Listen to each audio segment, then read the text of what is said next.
Best ever listeners, welcome to the best real estate investing advice ever show. I'm Slocum Reed, and I'm here with Pat Reven. Pat's joining us from Sumter, South Carolina. He's the co-founder and COO of Vectored Equity, which primarily focuses on multifamily syndications and funds. They are GP of 163 units, totaling 28 million in assets under management currently. Pat, can you tell us a little bit more about your background and what you're currently focused on?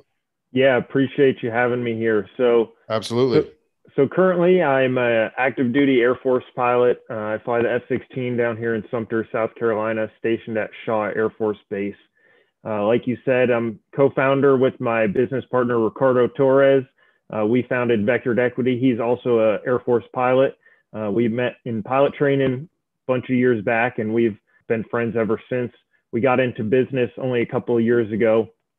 Since then, we've purchased our first unit, or our first multifamily deal was a 14 unit in Tucson. We took down ourselves with no investors, and we didn't really know all too much of what we were doing, but we kind of jumped in. And then since then, we've syndicated 30 unit. We've been GP on a 92 unit. We just took down a 16 unit syndication ourselves, and then we just 1031 that first purchase. We sold that and 1031 that into 25 units that we just closed on a couple weeks ago, and we're continuing to raise for several other deals at the moment. Nice. Sounds like your deal flow is pretty steady then. Yeah, we haven't had too much downtime. We keep joking that, all right, after this deal we're going to take a couple weeks break, but they keep bringing in, and we're always looking for more. And we love bringing on other partners, other co-GPs, whatever it is to help kind of lighten the load. We feel like there's enough equity split to go around to everyone, investors, GPs alike. Especially being active duty Air Force, we don't have as much time as some other people who might be full-time real estate. I'm sure other W-2 employees understand that. So it's nice to bring someone on the team that might be full-time real estate, and it's definitely nice to have both of us so we can offset the load from each other. The way that you describe these deals, Pat, it sounds like you're partnering, you're co-GPing with some other investors. Is that the case? Yeah, for about 75% of the deals, we co-GP either as the lead GP, or we're brought in for some asset management, maybe some boots on the ground, some capital raising, whatever it is, whatever that GP who's the lead GP might need. Or if we're the lead GPs, we've taken down the deal and we understand that we might have some shortcomings or some weaknesses that can be covered up by another partner. We're more than happy to bring someone in. So whether that's helping with the asset management, helping with the capital raise, we're always open for co-GP opportunities. Gotcha. And would you say that your strengths at Vectored, you and Ricardo, would you say that it is asset management, the execution of the business plan after the property is acquired? I would say it's twofold, both asset management and capital raising. We have had success with several deals, getting those under contract, but I would say primarily we're focused on asset management and capital raising. We have an awesome network of other active duty military members, pilots, airline pilots that we have met throughout the years that we're able to tap in, who live very busy lives and are looking for more of that LP investment as opposed to being an active investor. Gotcha. So where does your expertise in asset management come from? So a lot of it comes from our military background.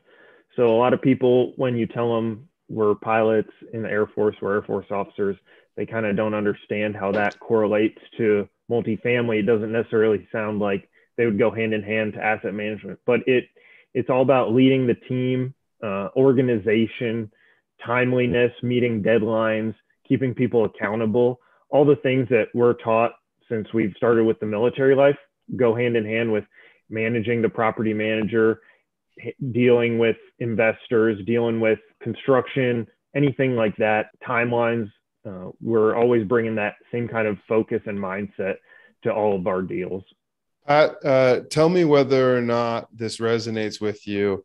You said that your military and piloting background um, leads to good execution on asset management and the execution of a business plan after a property is acquired. I have an interesting outsider's perspective on your industry in that my grandfather was a pilot who wrote several books, was an editor for Flying Magazine, Dick Collins. I don't know how old you are. You look like you might be too young to have read any of his stuff. That man's entire life was a checklist. Like Yeah. not just his piloting, but every single thing he did was a checklist. There were certain activities of the day, 5 p.m. every day. When 5 p.m. rolled around, he didn't need to look at his watch or his clock or hear a chime. He just knew it was 5 o'clock, because that was a kind of a part of his inner being, and that made sense for him as a pilot because of how detailed and incremental your execution has to be in order to have success. And he wasn't flying F-16s; he was flying Cessna prop planes mainly, and doing a lot of writing. But the level of detail involved, the creation and execution of a business plan in your professional life outside of real estate, it makes sense to me that that would lend itself well to the execution of a business plan within asset management, given the level of detail and the level of planning involved in what you're doing as a fighter pilot, or even as, a commercial airliner pilot, or in the military in general. Is what I'm saying right now resonating with you? Absolutely. No, and that's awesome. He sounds awesome. I'll have to look up some of his work. I'm looking forward to reading some of that. I'll get with you offline to get some of that. Sure. But yeah, absolutely. And we've run into it with several military people, whether it's they have other businesses or just their own personal life. There's the accountability, like you said, the checklists, especially in flying. Checklists are what we live and die by, literally. So all that is very crucial to us. And we have taken, like I said, that same mindset and tried to apply it to the business. And we try and share that also with all of our co-GPs. If we see something that we think can run better, more efficiently, we try and do that. Send in our schedules to our property managers. Hey, we have a time constraint. We have 30 minutes for this call. I want to talk about this, and this. If it doesn't get to it, we'll save it for the next time, or it can be an email. So that's really how we've focused our approach to asset management. That's awesome. That makes a lot of sense. So you said you guys are lead GP on some of the deals that you're working on, some of that 75% that you work on with partners, but also the other 25%. Do you mean by that you're doing your own acquisitions, that you're the ones finding the deals as well? What are you doing to find them? Yeah, so primarily that comes from the acquisition part of that. Most of our deals have been through brokers. The last deal that we took down was our 1031 exchange, and it was 25 units in Columbia, South Carolina, which is where we now have 3 properties there. And that was a direct to broker who we had previously worked with before we had a relationship with him. And we went to him. We said, hey, we're on this 45-day timeline. We have a 1031. What do you have for us? At the same time, we're obviously going through all the other networks. We're on the internet. We're sending out our mailers. But then he comes back in a week. He says, I've had this seller who's been on the fence for a while. I told him that you guys had the money, your reputation. I've worked with you before, and he's ready to sell. So that's how we found the last deal. We've done okay with on-market deals. I know there's a lot of people out there who think you can't find good deals on the market, especially the last year or so, but we've had some success with that as well. Yeah, and that comes from getting that deal from the broker when you're in your 1031, in your identification timeline. That comes from the relationship that you had already fostered. So building those relationships, that makes a lot of sense. There are a few questions I want to ask you about what markets you're looking at, what markets you're investing in. Is it Class A? But let me start with, I introduced you as GP of 163 units totaling 28 million in AUM. That's just north of $170,000 a door. Most of the time with these interviews that I'm doing with value add apartment syndicators, the AUM is much closer to 100, either north or south. Average value per door of 170. Tell me about the markets and the class and all of that. Yeah, so a large portion of that comes from a Class A luxury, 92 units in San Antonio is a large portion of our assets. The primary market that we're focused on continuing is these Columbia, South Carolina, 50 units and less. I know there's a lot of syndicators out there who pretty much only look for 50 up, 100 and up, but we have found kind of a niche where in between the too small, where pretty much anyone can take that down, a couple buddies get together and they can buy their 5 to 10 unit or so. It's that mid-range that we've found, the $2 to $5 million properties that a lot of the big people won't look at, that we have kind of been trying to gobble up, if you will. We've been trying to take those because there's still plenty of value and sometimes even more value because of the competition level. So we love a good square footage. So ideally 900 square foot and up. I like 2 bedrooms primarily over 1 bedrooms. We have 30 of our property, 30 of our units are townhomes. So they're 1,400 square foot, 3 and 3, 2.5. So they're big units. They have high rent. So that's a lot of where the high price per door comes from, as well as looking for the square footage and things like that. But we target primarily the B minus in the B plus areas, and being close to Columbia, South Carolina, only half hour away. I love being able to drive the property. Our first property was in Tucson, which is where Ricardo was. Being there, being able to smell and feel and look around, totally. Nothing beats that, in my opinion. So if I can invest close to where I am, being military, we do move relatively frequently. So it's a blessing and a curse, right? So I can be in a place for a couple of years, get a good hold on the market, make some relationships, but then I have to move. But I've made those relationships. I can keep up those relationships, and I can still have that market open to me. I have knowledge on the market, and it's only a plane ride away if I want. Absolutely.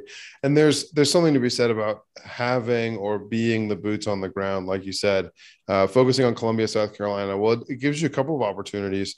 One is, well, you can be the boots on the ground and you're not solely relying on a third-party manager. You can recognize and identify some things, like you said, the smells.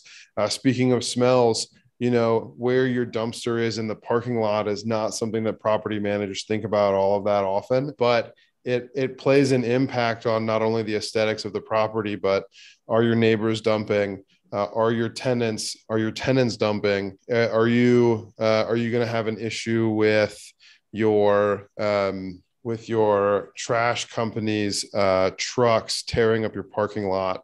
Those are the kinds of things that you only see necessarily when you can put your own eyes on it. A lot of third-party managers are going to miss a lot of things that you can recognize yourself. Another piece of it, though, you said you're primarily focused on properties under 50 units. Under 50 units, you basically never have on-site management, which means third-party managers are much less interested unless you have scale. You have a few of those properties that you can give them all together, but it also means that you have to be closer to the deal. You have to have more boots on the ground in order to be able to understand and analyze those properties.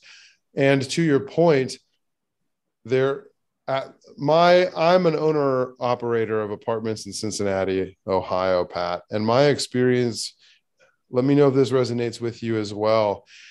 Kind of the 10 to 40 unit space has less demand than properties either higher or lower than that, because anything lower than 10, especially 4 and below, is too accessible to too many new or amateur investors. And then as soon as you get to a property that is of the size that you can put on-site management on it, someone is willing to outbid me basically every time. Is that the reason why you're focused on under 50 doors? Absolutely. Couldn't have said it better myself. And like you said, the property management thing, that's a huge piece of it. So even though we get a 15 unit here, a 30 unit here, or 25 there, all that adds up to 70, 75 plus, 100 plus. We can have the same property manager running all of them, like you said, not on site, but in the area. And what that also does is it helps our asset management towards our efficiency. Is even though I have 4 different properties, I can have one call with my property manager and get, boom, we're talking about this property, we're talking about this property next, and so on. And it makes my time more efficient, it makes their time more efficient. And I can still get the economies of scale benefits with the management.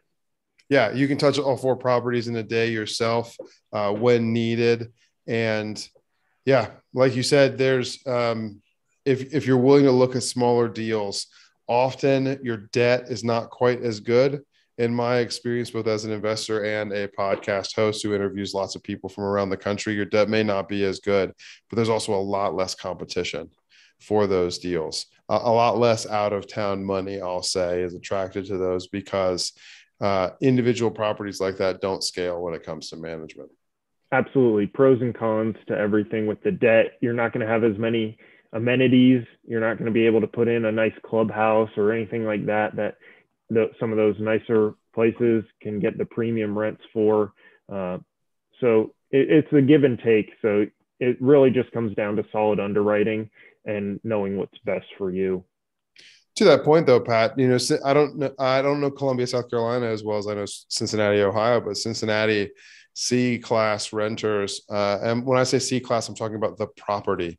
I'm talking about it was built in the 60s and the 70s. It's brick. It most likely has like through the wall air conditioning and a boiler heat or electric baseboard heat. Those renters are very price conscious. So the fact that my properties don't have a pool or a clubhouse or something like that, typically the lack of those amenities is priced in, but there's always going to be demand for that lower rent, fewer amenities space because of how budget conscious our C-class renter base is. Absolutely. And just anyone looking to save some money. One of the newest guys that we just had move in is a physician, works at the hospital. He works 16-hour shifts. He's not looking for a whole bunch of fluff and everything. He's just looking for a place to sleep.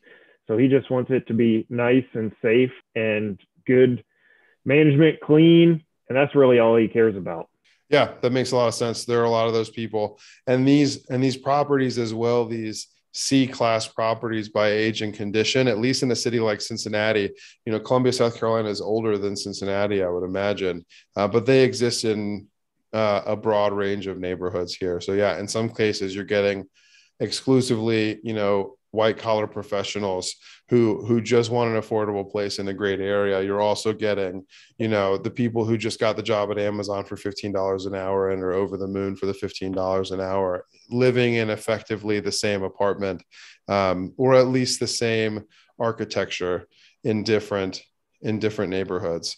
Yeah, there's a demand. And I think if I were going to turn this part of our conversation, Pat, into advice for our best ever listeners, it would be that they should be willing to look in their backyard at smaller properties that may be less amenitized, that don't have the scale when it comes to property management. But if you're local and you can touch it yourself, even if you have a third-party manager, you can be checking on that property so that you know what conversations need to be had with the manager. And you may find and are likely to find that there's better cash flow in those smaller properties because you have less competition. You have less competition from the kinds of investors who are willing to outbid you because of the scale of their capital. 100%. Totally agree. Awesome. Are you ready for the best ever lightning round? I'm ready. What is the best ever book you recently read? So recently, I'm going to drop back to our kind of our talk. It's called Single Seat Wisdom. It's a F-16 instructor pilot of mine put together several chapters, short stories just about the size of a book report for each chapter. And it's fighter pilots talking about life, their experiences flying, and how that's driven them and how they were able to use that mindset. And a little plug, I got a chapter in volume 2 coming out on Veterans Day this year. So check that out. That's awesome. Single Seat Wisdom. Who's the author?